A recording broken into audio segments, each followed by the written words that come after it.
who's telling us the story? What experience are they bringing? What nuance are they bringing?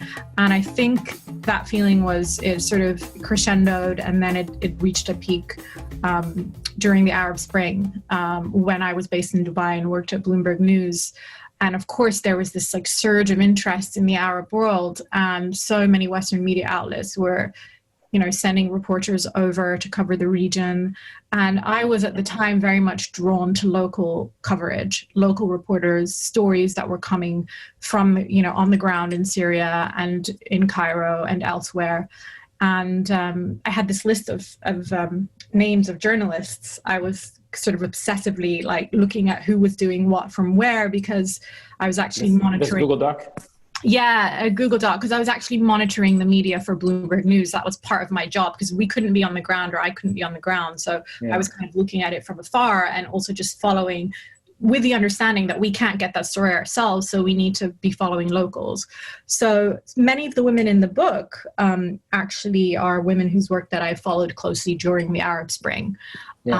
And yeah, I just feel that I think at a certain point I felt there was a gap in the narrative, in the sense that in the publishing world, in the memoir space in particular, so many foreign correspondents write books about their experiences in foreign lands, in like far-flung land, about these exotic places that they've been to.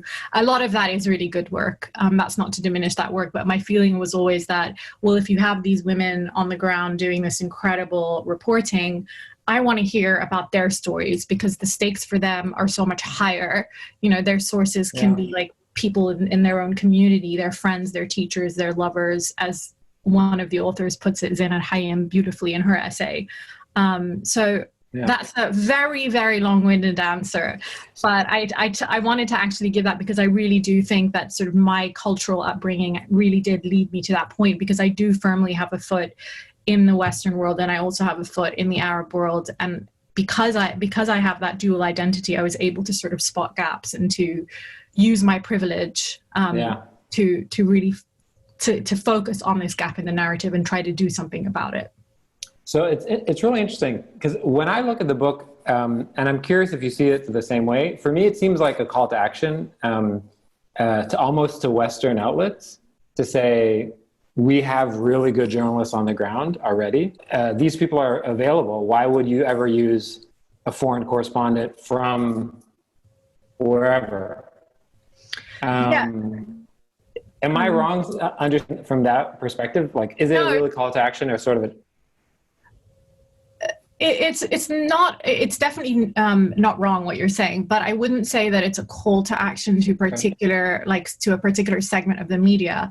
I would say it's a call to action in a broader, more general sense, that you should have diverse newsrooms. If you are covering particular communities, for example, the Muslim community in the UK, you should have more Muslims in the newsroom. There's a tiny proportion of Muslims in newsrooms here in the UK covering Muslim issues, for example. Or if you're covering the Arab world, you should have that local insight. You should have people who have the linguistic skills. If you're covering race in America, you should have Black people in the newsroom.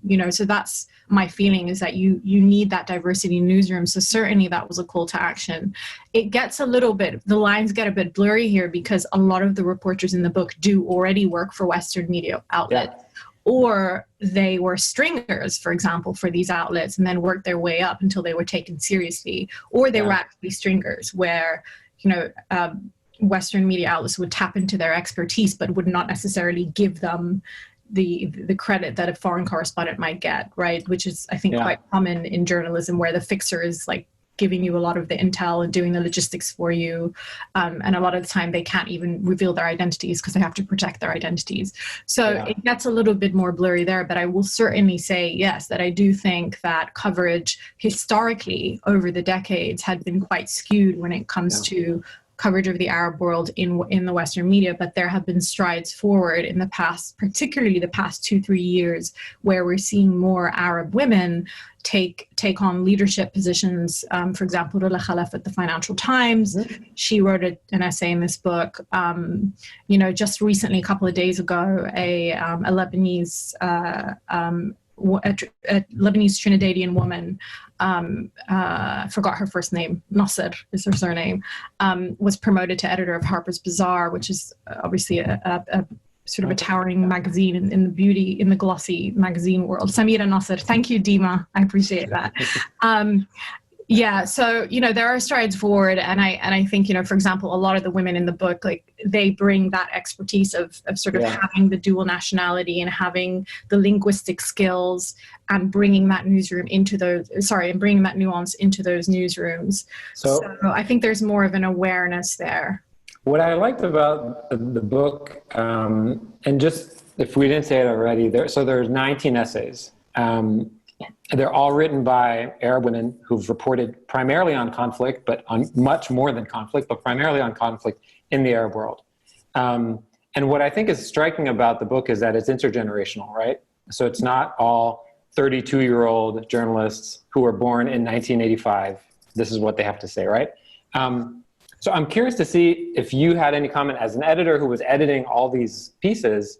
What common threads did you see across generations, across conflicts that span decades that you found interesting? That's a really, really good question. I think the one trait that I would say that is universal across all of the various age groups and identities and backgrounds would be the resilience of the women, in the sense that, they were all presented with various challenges. They differ depending on the particular political or environment that they're operating in, on the context, on the milieu that they're operating in and they're working from. But they always would find very resourceful ways to rise above whatever challenges were presented to them. So whether that was like an emotional, a personal, private challenge that they were sort of navigating, for example, having this dual identity, or they were struggling with their families who might have been very conservative and didn't want them to be photojournalists in male-dominated spaces or patriarchal societies. So all of these women were really savvy, and they had a sort of a lot of tact in how, and grace really with how they rose above those challenges. And they're always fixated on what's in front of them, their job. They're doing their jobs. It's not about them. They're doing their jobs. They're committed to the story. They're committed to truth telling and information gathering. I think one theme that varied, it was pervasive throughout the book, but varied.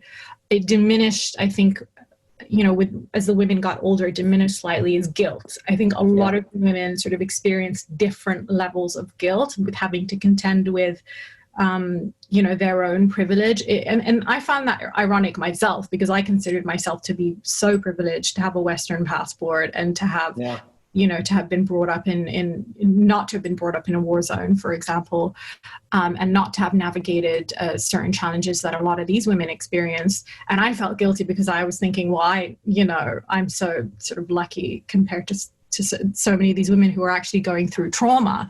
Many of the women were going through some form of trauma, but they themselves would feel like, a couple of them actually told me when I approached them, why would anyone want to read my personal story? Like, there are so many more harrowing stories out there. So it was very meta, where like everybody was feeling some level of guilt.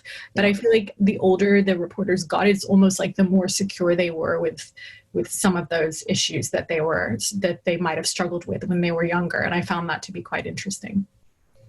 Yeah, I was curious to see, because many of these journalists, some of them you knew, but most of them you knew of, but you didn't have a personal relationship with, right? Yes, vast majority, yes. Yeah. So I have two questions on this broader topic. So I'm curious what the sort of intergenerational community of journalists, and specifically female Arab journalists, is. Like, did you have like a group Zoom call for all 19 to be like, you guys should all know each other, I've been working with all of you? Like, no. Is there camaraderie? Is there sort of intergenerational coaching and mentorship, and how does this work? So, I mean, there's two different things here. There's the book and how I approach the book, and then there's more generally, broadly speaking, I do believe that there is this sense of, unity or solidarity among journalists, where they help each other, navigate certain spaces or with certain stories. If you eliminate the variable of competition, because some of these women work for competing media outlets. But there is definitely this feeling of, solidarity, and that I think it's actually not just unique to women or Arab women. I think journalists in general, when they work in conflict zones or countries where there's societal upheaval, there is some level of solidarity where everyone is helping each other in a certain way. When it came to the book in particular, I never had like a joint call. Someone actually just asked me this a couple of days ago, because I didn't want to instruct the women in any way to write about any particular subject. I wanted them to have full freedom to write about whatever their truth was or whatever they felt was the story they wanted to tell. And I didn't want them influencing each other either. I didn't want one of them thinking, oh, well, this person's writing about this. And the fact that I gave them that space, which was my intention really, was to give them, hand them the mic and say whatever you want. Don't worry about an audience. Don't worry about, the only thing I asked them to worry about was deadlines and word count. Sure. But otherwise, just feel like you can write anything. Even a couple of the women had very obvious stories that were quite harrowing that they could have told. And I never asked them to write those stories. I said, only write them if you're ready, if you want to write those stories.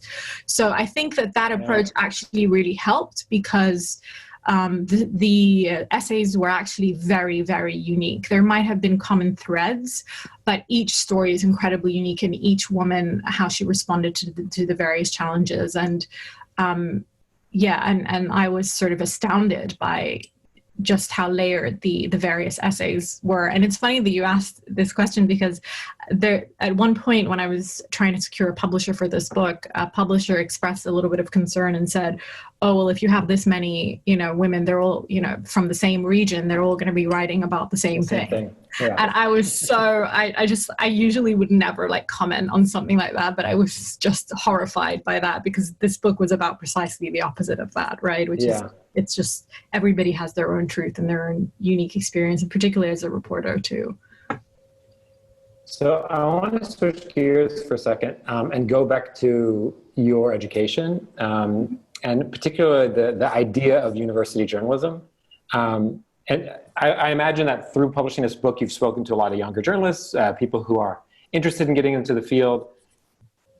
What is the sort of state of journalism for a young budding journalist who is born and raised or growing up in the Arab world? Do you have a sense of that? You worked at the AUB Outlook, right? The school newspaper, which has graduated many, many, many journalists who are producing and who have produced amazing work. Do you have a sense that those institutions in the Arab world are still thriving in Lebanon and sort of regionally? It's difficult to say, because, obviously the region is so broad, and the different countries have different issues when it comes to media. Some countries are more polarizing than others. Some countries give reporters no freedoms whatsoever. The outlets might be highly controlled by the state, or let's say individuals with business interests and so on. As you know, this is not, this isn't a secret. Everybody knows this. But my feeling is that the situation generally has just worsened for journalists. The level of detention has increased. If you look at places like Egypt, so many journalists are behind bars or have been detained for their work. Just a few weeks ago, Lina Atala, this incredible journalist who heads up Madame Masr, was detained for her work, briefly for her work. She has one of the most incredible chapters in this book. And I think that the pressures on journalists generally, particularly journalists who work for independent news outlets, the pressures are high and the risks are very high. And I think, at a certain point, you might worry that this might sway people, turn them away from pursuing careers in journalism. But I actually think with the increase in the number of independent media outlets, and also the increase in the number of citizen journalists or social media, people using Facebook Live and people using Twitter to report on what's going on the ground, that in many ways, actually, I feel like the more difficult it gets, the more motivated so many people are to sort of become journalists and to tell the story of what's happening. Again, it really depends on where and how high and intense the risks are. I opened my book with the story of Ruqayya Hassan, who's a citizen journalist in Syria who was Kurdish, who, oh, my phone just heard Syria and thought I was saying Syria. Sorry about that. In Raqqa, when ISIS was controlling Raqqa, and, you know, she really, really risked her life, even though she used a pseudonym, to sort of tell the story of what was going on the ground as a citizen journalist. And, you know, despite stories that harrowing, where she ended up losing her life for that, people still want to pursue this profession. I think it's a noble profession. I think there's, you know, even more of a need to have more journalists close to the story who are on the ground, as a lot of Western media outlets, you know, might turn away from particular countries as interests in foreign policy shift. We know that from Syria, for example. So I have been really, I don't have numbers, you know, this is all obviously anecdotal, this is all my own analysis, but I have been really heartened by the number of women from the Arab world, and a few men who've reached out to me and just told me that they've been so inspired by this book, because the more that they see that people are doing this work in the Arab world, despite sometimes a lot of these people ending up living in exile, for example, the more they feel that they want to pursue this career because this example has been set for them, this precedent has been set, and they want to sort of do that same meaningful, valuable work. Yeah, it seems as though, at least from an Arab perspective, so much of like local media that is respected is independent. So like there seems to be like, there's this like very independent local media that's producing great journalism, and then like global media that's producing great journalism. But like that middle area is really, really hard. And I wonder if you have any thoughts on how sort of, if these sort of independent media outlets can cross over to be regional and sort of establish themselves on a global level to not only educate the people here, but also report abroad. I mean, I'm not the best person to answer this question, but I would say that from my understanding, that funding might be an issue for some of these, you know, these independent outlets where, you know, because they don't have the backing of, you know, let's say the state or particular politicians and so on, they look for independent funding, you know, that can be difficult. So they might be able to grow, but they might plateau at some point or face their own issues. So that's another concern. And then also, I think it's a fine line. So you might, you know, the more you grow, the more you get attention globally, the higher the risk might be for the local journalists who are doing that work, because they might, it's a very delicate balance, I think. Again, I'm not the right person to give you this analysis or these thoughts, but that is my feeling, that if they do grow or they get a certain level of attention that goes beyond a threshold, then that might be too risky for some of them. So I think it's for the people who are heading up these organizations, incredibly difficult job, and I really have a lot of respect for them. So just for a layman's like me, how did you get into editing specifically? What drew you into essays, right? You've written a lot. You've written a lot, and what sort of draws you in the editing process? What do you take away from it that you can't get from writing? This is such a difficult question, because I love editing. I actually adore it. I love taking, you know, a bunch of words and making sense of them and restructuring them and rewriting them and looking for flow and looking for the narrative arc. It's something I've always loved doing.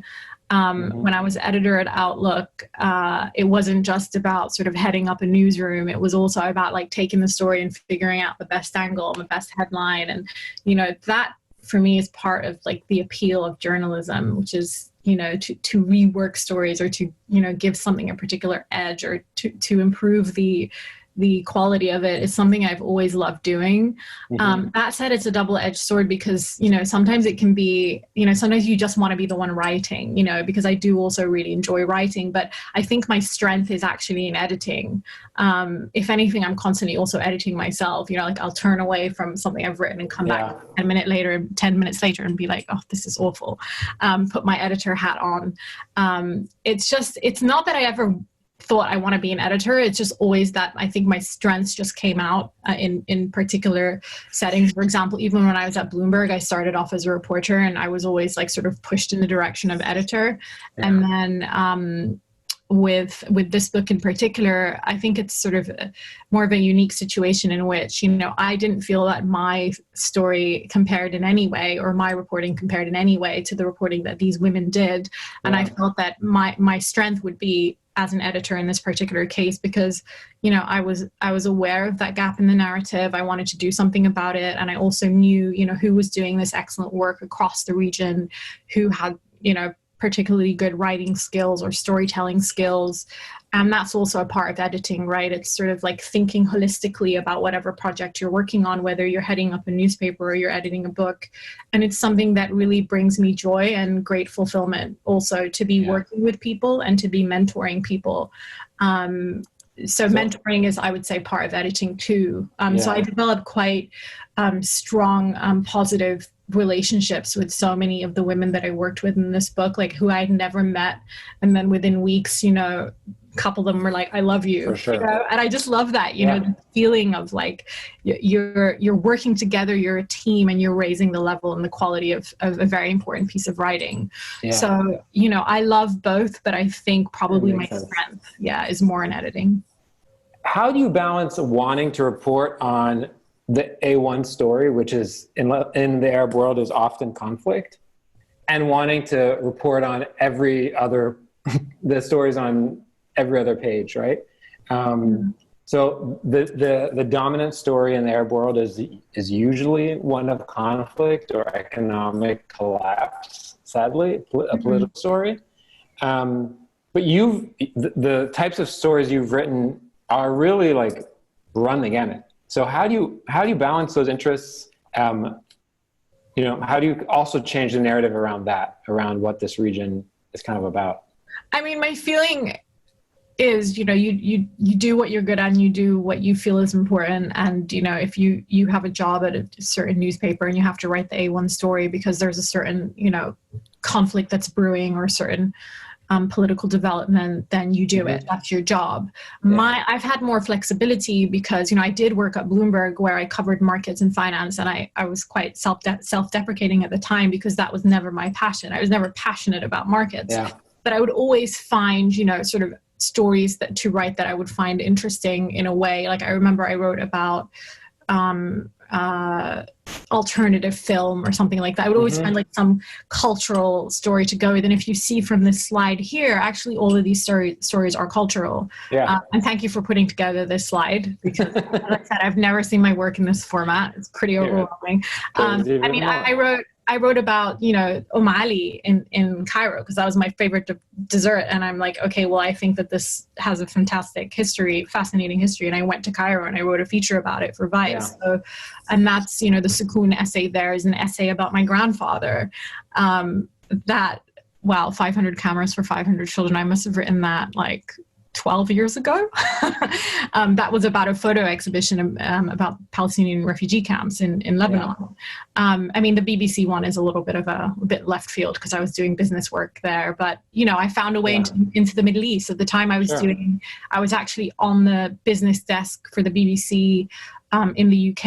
I had a short stint there, and I always found a way to get back to the Middle East, which is why I was like, okay, this is happening with Al-Walid. So let me write this. So it's less about, for me, A1, and it's always like finding the most interesting angle of telling a story. And I feel, especially with the Middle East, that cultural stories can actually tend to be more surprising in the mainstream space because people are so used to the A1 stories that if you tell them like a left field story, that it also has value and weight, and we should also be telling those stories. Okay, the last question before quick ones are, you once described this book, A Woman on the Ground, as a book you wanted to read, which is why you wanted to write it. You wanted to exist. What else do you want to read? What's next? God, that's tough, you know.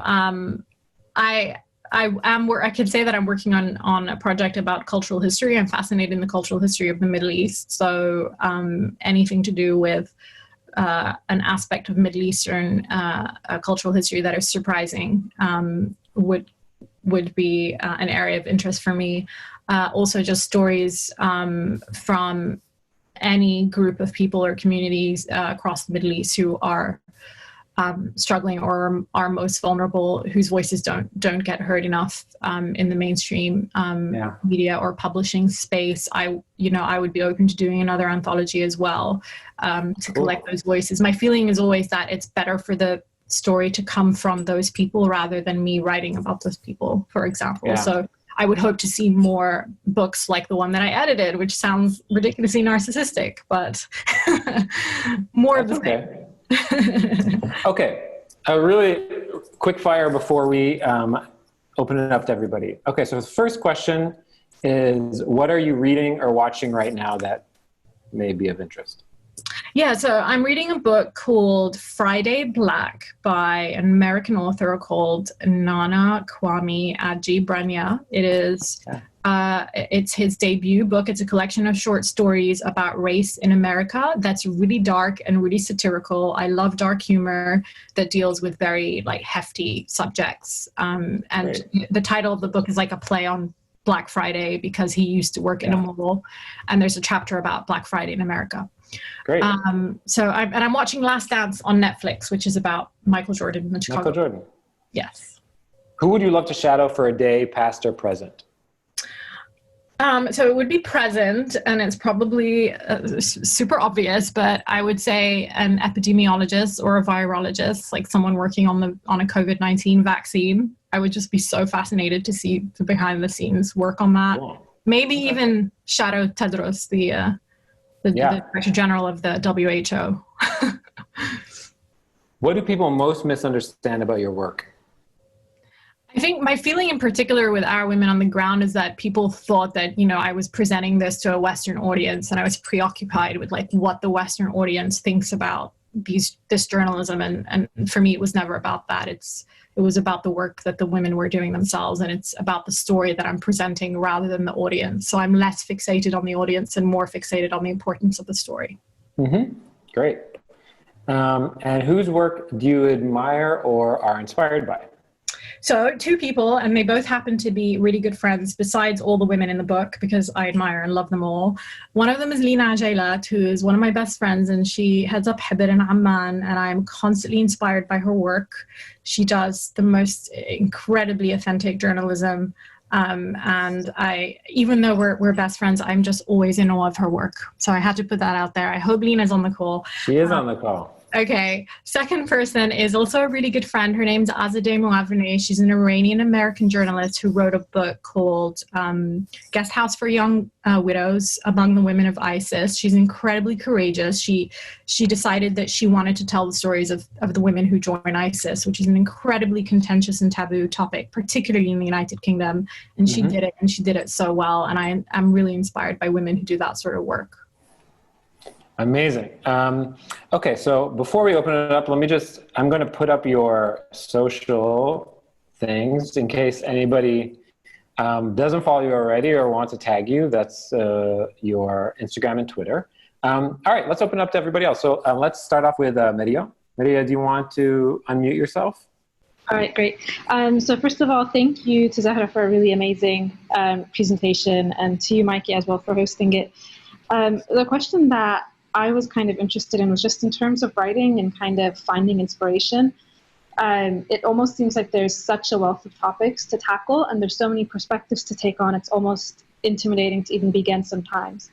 So what type of advice do you have in terms of kind of getting started and then maintaining that motivation as well? Thanks, Maria. That's such a good question. Actually, what comes to mind is really when I was a student at Columbia Journalism School, and I was asked to write a thesis, to pick any subject. What do you want to report on in New York City? And obviously, as you know, New York City is so vast and filled with stories. And the way that I thought about it was, what do I care about? What community do I care about? What subject matter do I care about? And as a Muslim who was brought up in a conservative environment, I'm not personally religious, but I was definitely brought up in a conservative environment. I felt, drawn to the stories of the Muslim community in New York City. And I ended up writing my thesis on private Islamic schools in New York City, where I was embedded in a school in Queens. And I did like an in-depth feature on the school and told the story of like the broader Muslim community in Queens. And the reason I bring that up, and I actually mentioned it in Our Women on the Ground, is that I was initially hesitant because I felt, no, maybe I should keep away from subject matters that I feel really interested and invested in.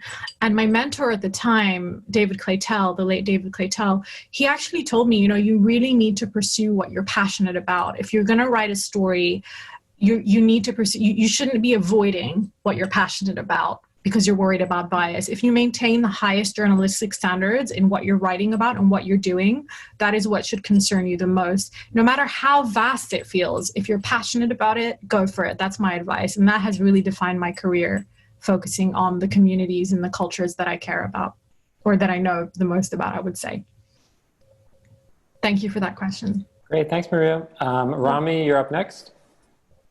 Hi there. Thank you for your talk today. It's very enlightening.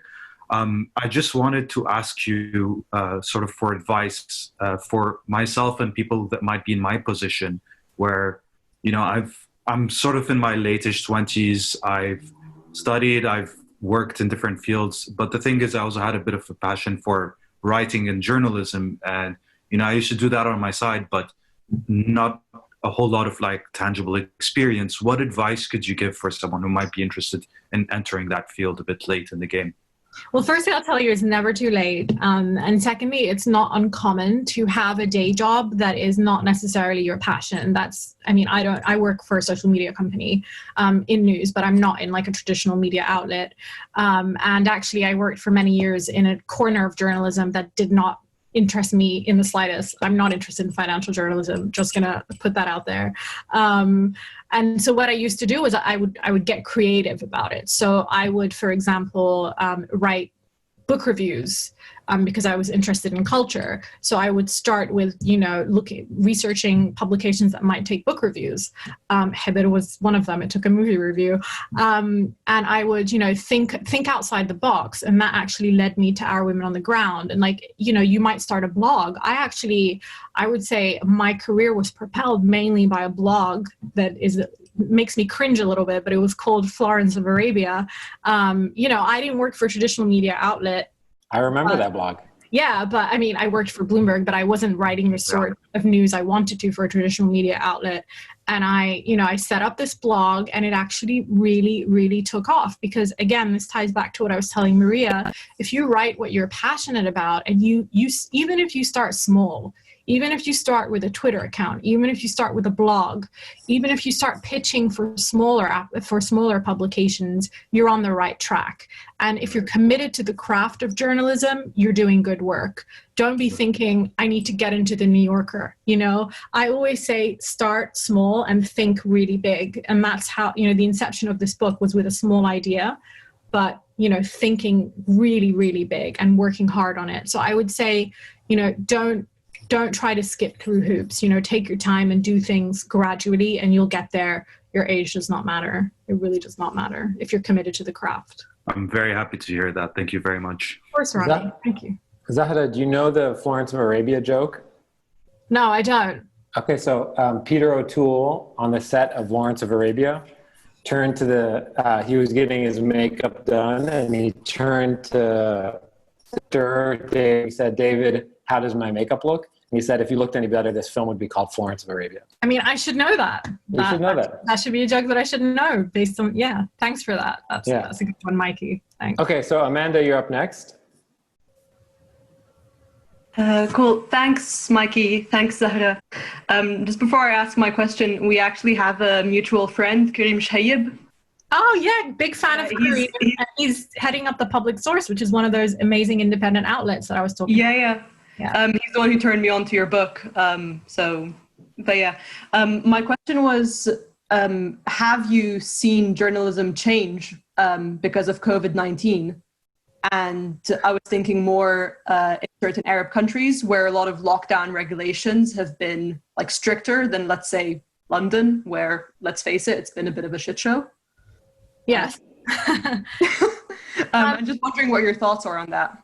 I mean, journalism certainly has changed, and firstly, in terms of, news priorities. I think, everything was about COVID since about mid-March. All homepages, all major publications were focusing primarily on COVID. I think in countries of conflict as well, where some of the protesters could no longer protest, the coverage also shifted. And I think that was inevitable. It was just a reflection of restrictions, whether, it was being under complete lockdown or being under partial lockdown, depending on wherever you were. And, I think the coverage is now gradually shifting to different issues, especially if you look at, the United States with the George Floyd protests, and you're now seeing this dynamic sort of exploding globally, and people are back out on the streets again. I think social media played a huge role in reporting across the board, both, during the first wave of the pandemic and now in the aftermath. And I would say pre-second wave, social media has really, really, I think not just in journalism, but more broadly, people have been relying on it for their reporting. I'm not sure if that answers your question. No, it does. It does. And I think in what I typed, I had like a second part. Yeah. I think there's some important stories that have been missed, maybe directly related to COVID or separate from COVID, and I think they might emerge after the pandemic kind of dies down. I mean, I'm 100% with you. I'm a news curator at the company that I work for. So literally my job is to look at the news inventory and to pick the stories that we should go with. And, so much of it was COVID focused, and so many developments kind of fell by the wayside. And we were actively looking for those sorts of stories, but they just were not getting attention. I think now that there's this interpretation of COVID having died down briefly, even though that narrative has actually reversed in the past 24 hours, sure, there is sort of more space for other stories. So there was a surge in other types of stories, but now we're seeing COVID come back. So I think the onus is actually on journalists to push for editors to really highlight particular stories. I mean, one story that I was so well done was by Sara Dib of the Associated Press. Zena Karam is her editor. She has a chapter in the book, just had to plug that. Sara Dib is a fantastic journalist, and she wrote about the plight of migrant workers in Lebanon now. These migrant workers are sort of, they're in nomad, they have nowhere to go now, they're stuck. And she wrote that in the context of the economic crisis and partially COVID as well. And, that is actually a perfect example and a good segue back to how meaningful this book is, that, when you have reporters who understand the context that they work in, they can push for coverage of that kind. Yeah. And they can tell their editors, no, we really need to write that. And that's why we need more local reporters in mainstream newsrooms. Because I just remember looking at the AP's sort of top stories of the day, and then seeing that and thinking, that's because an Arab woman is behind it. Yeah. That's great. Thank you so much. Thank you, Amanda. Thank you. Thanks, Amanda. Okay, so we have two more questions. We have Dima, and then after that, the last one will be Nadia. All right. Thank you, Mikey and Zahra, for this fantastic exchange. I really learned a lot. So my question was sort of building on, Zahra, what you said towards the end of your presentation about wanting to see more anthologies in the market. And I was just wondering if you felt that there was more of an appeal or cachet for anthologies, or collections of different voices, as opposed to, for example, a more unified biography of an established journalist or writer. Is there something to learn from in the genre of anthologies? Thank you, Dima. I hope you're well. This is such a good and pertinent question. Initially with anthologies, I think the feeling among publishers and agents is always that, they are very much hit or miss. Anthologies, there's no shortage of them. There's been sort of an explosion in anthologies. And it's sort of very difficult to market anthologies because a lot of readers would just prefer a holistic account from one writer rather than from 19, which were in my book. And that was one of the issues I faced when I was trying to get a publisher, actually. But I think that in particular now, minority voices are in demand. There is appetite for minority voices, especially because the publishing industry, as you know, is playing catch up, right? And I think that the sort of the watershed moment was the Good Immigrant, which was edited by Nikesh Shukla. It was a compilation of essays published initially here in the UK, which spotlighted the voices of immigrants in the United Kingdom right around the time of Brexit and the referendum. And that anthology really, it just like went through the roof. It sold so well because I think, you know, when you look at the political milieu that you're sort of writing from, you need to be thinking, you know, what are the voices that are not being heard? For example, the stories that are not being raised, you know, to the international publishing level, and tap into that. I think that now is the time for that, in particular because the publishing industry is playing catch up, and they're much more aware of the gaps in the narrative that I mentioned earlier. So while it is very difficult, I would encourage anyone who wants to put together an anthology to not be swayed by this idea that it might be too hard or there might not be enough appetite for it, because this book has really proven it. I mean, when it came out, it was like, you know, I really don't think that people thought that they would buy, like a hipster in Brooklyn, you know, would buy a book about Arab women journalists, you know, but if you believe in something, you pursue it. I really do think that there can be appetite. No offense to hipsters in Brooklyn, if there are any on the call. Thank you. I hope that answered your question, Dima. Yes, it did. Thank you. Thank you very much. So our last question will be from Nadia. Hi, Zahra and Mikey. Thank you so much for the amazing talk. Zahra, something I loved about your book was how raw it was and how it explored so many different aspects, if we can call them, of womanhood. So whether it was motherhood and having to make these difficult decisions, or being a wife or being a widow, there were so many different intricate aspects of womanhood that were explored, and really kind of humanize their stories as well. So some of the essays weren't just about, like, you know, reporting on the ground, but how reporting on the ground has affected them. So my question is, you said that you asked them to just kind of write their truth, but was there like some kind of prompt, even if it was very general, or conversation that you had, or like brainstorming? Because like you said, all the essays are so different. And I'm just curious to know how that came about. Thank you. Thanks, Nadia, for your comments. That's very kind of you. And it's a really good question. It was not like it wasn't a seamless process. So it wasn't that I asked them to write their truth and then they went back and then sent, you know, a few days later sent me an essay.